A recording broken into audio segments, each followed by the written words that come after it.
И така, след като разгледахме основните серии продукти, които виждам разпространява в България, производство на Франция, искам да кажа, да сложа акцента върху това, че съвременният човек има и нещо друго, което преди хората са нямали. Това са увреждащите въздействия на GSM, на компютри, повишената радиация, озоновата дупка.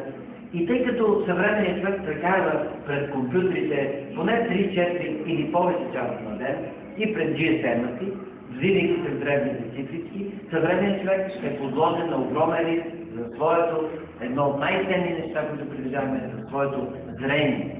И за това компания Vision International People Group от една седмица, от 1 юли 2009 година, въведе на пазара нов продукт, специално профилактика за очите, Safe to See, т.е. за да виждаш добре днес, утре и винаги. Това е продукт, който намалява умората на очите, това е продукт, който засилва остротата на зрението, засилва усещането на цветовете и най-важното профилактира от огромното количество очни заболявания, които дебнат съвременния човек.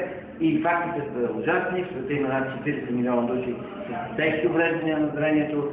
Сред децата дори между 10 и 30% завършват училище с недобро зрение. Тоест, нашето зрение трябва да бъде сериозно пазено и това е уникална комбинация от 8 съставки, каквато на пазара, на световния пазар не съществува. Както говорих преди малко, става дума и за уникална технология, криогенно разпрашаване и уникален производител, фармацевтичен стандарт на производство. Така че аз самия пия този продукт от 1 юли, след като се появи в нашите складове. Пожелавам ви да имате винаги хубаво и перфектно зрение и да нямате проблеми с очите си.